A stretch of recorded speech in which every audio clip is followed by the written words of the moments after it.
Vikings fans, you guys did it. 100 subs on our new Vikings channel. As promised, a mailbag is coming up for you guys. But if you want more videos, well, we need more subscribers here on our brand new Vikings channel. So hit that big red button and send it to a friend. And if you're coming over from our main Chat Sports channel, well, coming up right now are those, as promised, bonus questions.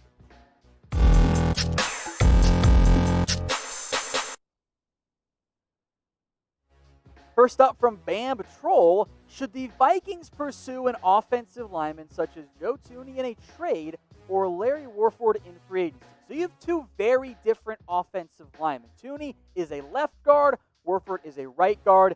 If the Vikings run a similar style offense that we saw last year, I know Kevin Stefanski is gone. However, Kubiak sticks around, and I think it'll be a similar offense. I don't think Warford fits necessarily. So even though right guard I think is a need, maybe that's not a route that they end up pursuing. Although talent-wise, I think he'd be an upgrade over whoever ends up starting between Dakota Dozier and Drew Samir, or if they move Riley Reiff inside the guard, which is a possibility. Left guard's intriguing because Pat Elflein hasn't quite been what has been hoped for them. The question for Minnesota is, do you really want to give up a second or third round pick for a guard and then pay him on top of that, which would probably upset Dalvin Cook if he's not already very upset with the Vikings organization. So it is something you should explore. I suspect the end result in terms of that caliber of name for now is going to be a no from the Vikings organization. For Anthony Luke, should the Vikings re-sign Everson Griffen at the start of the season for depth in case of a Big C outbreak, if of course he is available? I am curious to see what ends up happening with Griffen. Now, he remains unsigned. He opted out of his deal, and then his agent said he's not going to come back to Minnesota. Griffen said his goodbye. Still, though, because he's unsigned, hasn't been quite finalized in a sense, where there's still that possibility. I am saying there's a chance Griffen ends up back in Minnesota. Now, he wants to visit teams before he signs, which makes sense, except for the part that, well, visiting teams right now is extremely difficult. And the Vikings defensive ends beyond Daniil Hunter are a little bit unproven. Maybe DJ Wanham or Kenny Willekes, the two new players, maybe they emerge. Maybe Odembo ends up being a big full-fledged breakout player, and you feel great about those two guys. In terms of the coronavirus outbreak, that's certainly a concern. I think maybe more so than most years, you're even more concerned about the depth situation, and I don't know if the Vikings have the best depth there. So if Griffen wants to return and come back cheap, yeah, I think that makes some sense. But the Vikings are a little bit tight on money. I think that's going to be an issue. So what would you do with Everson Griffen if you ran the Minnesota Vikings? Type R for re-sign or D for don't sign. You have faith in the way the defensive ends are currently set up. You don't want to bring them into the organization. From playing games, sign Demaryius Thomas. Interesting idea.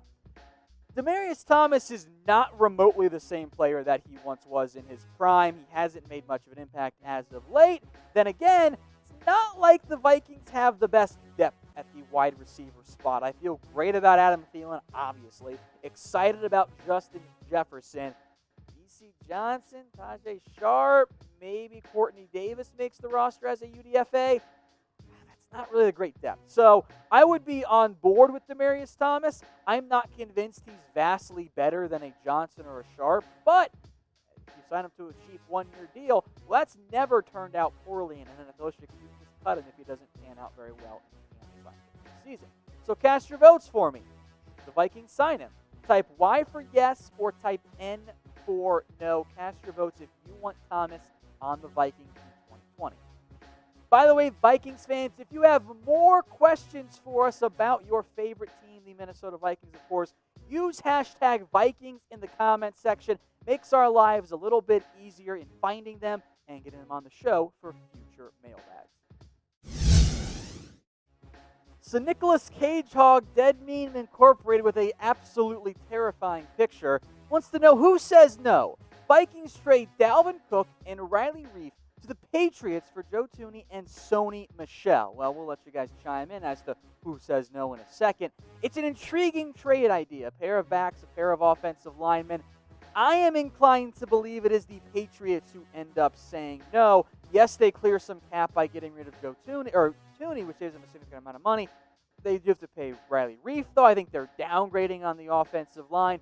And although Dalvin Cook has proven to be a better back than Sony Michel so far, is he really a upwards of $10 million better back than what Michel has been? I don't think the Patriots want to invest at the running back spot in that way, at least not at this time, not after just signing Cam Newton. Cook's better than Michel. It's a creative idea. I think the Vikings would say yes to it because they get another cheap young back who obviously isn't nearly as impactful in the passing game as Dalvin Cook. But I think from the Patriots' perspective, I'm not convinced that's a route they want to pursue. I don't think they want to invest the money. They'll invest the draft capital, but not so much the money in the running back position. From Skull Nation, #Vikings. Vikings players that could break out and have a big role in the offense/the defense. Well, it's a great question. Now, I'm going to break my own rules when I do this under the guise of big role, as normally I don't ever allow rookies to be included in breakout players, but I kind of have to include Justin Jefferson, right? Like, that he is going to have a critical role on this Vikings team. Stephon Diggs is gone. They need Jefferson to at least emerge as a quality number 2 receiver for Kirk Cousins. I am curious if Irv Smith could kind of usurp or at least take even more targets away from Kyle Rudolph this season. And then defensively, a lot of different guys I think you could have pursued there. I like Holton Hill. I want him to just stay on the field. He's immensely talented. Mike Hughes, it's almost now or never for him with so much turnover at the cornerback spot. And then kind of saw a bit of a breakout last year from Afadi Odenbo.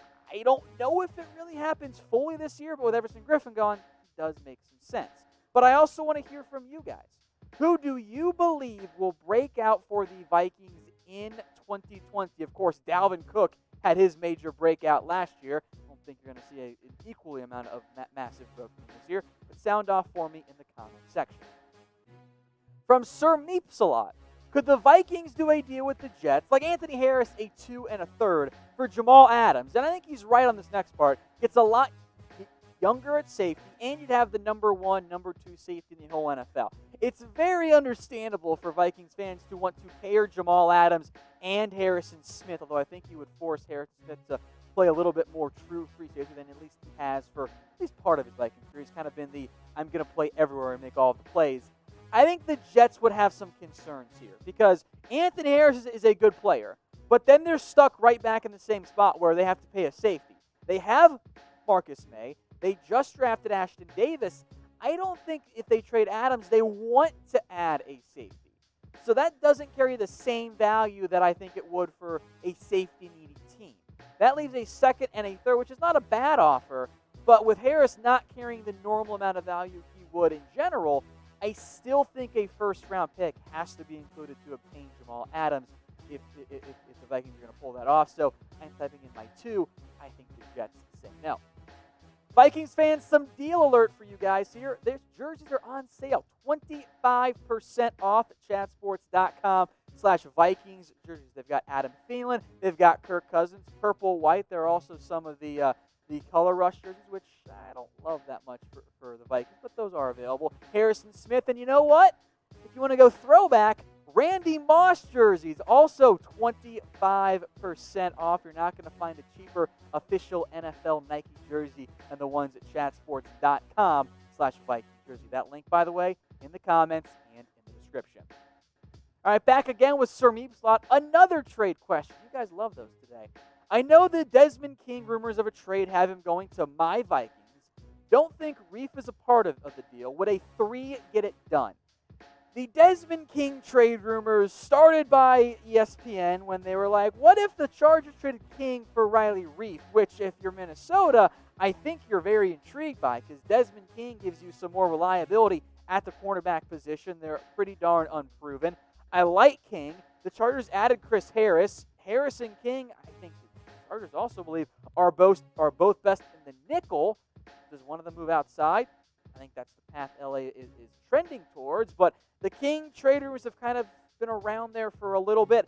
I think you're right, Sir Meepslot. I don't think Riley Reiff would be involved. If the Chargers were to actually move King, not convinced they would, but I think a third is probably about right for him. All right, from Tony Belcher, more trade ideas. Vikings trade Dalvin Cook and a 5th-round pick to the Dolphins for Xavien Howard and a 3rd-round pick. Tony, if Minnesota could pull that off, you are all over it. I don't see any way in which the Dolphins even consider that deal. Now, I know they paid Byron Jones.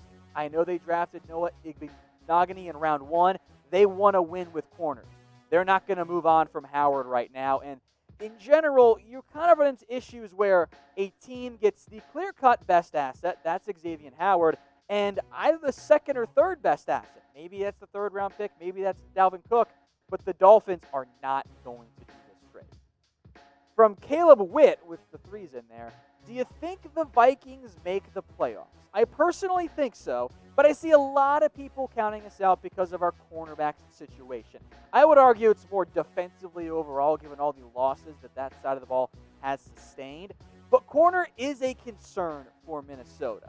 I am curious to see how Mike Hughes fares. I want to believe in Holton Hill, but he's got to stay on the field, actually.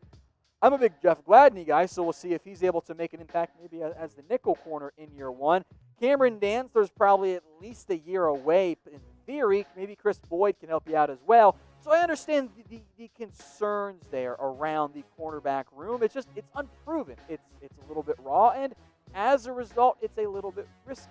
Now, as for making the playoffs and winning the NFC North, I don't have a great feel for how this division is going to go down. I think you're going to see a very close race. The Packers, I firmly believe, will come back down to earth. They are a prime regression candidate. Minnesota, I like the play-action offense with Cousins and Cook. If, of course, Cook is there, there's some more uncertainty. The Bears have the defense. Is the quarterback going to be good enough?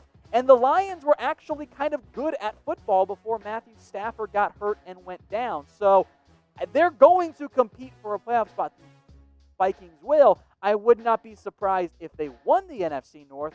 I also wouldn't be that surprised if maybe they were the first team eliminated in terms of the first team out of the playoff race with the added wild card spot this year.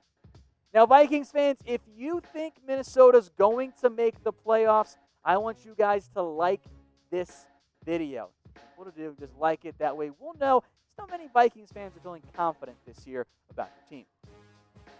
Over now to Reese Lolly, #Vikings. Was it a good idea to trade Diggs to get Jefferson?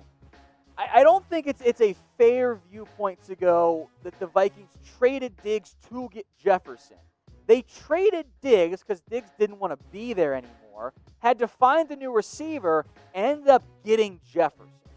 And in terms of once you traded Diggs, Jefferson was about as good as you were going to hope for where Minnesota was drafting. So they put up bonkers numbers last year at LSU, part of that unbelievably high-powered offensive attack.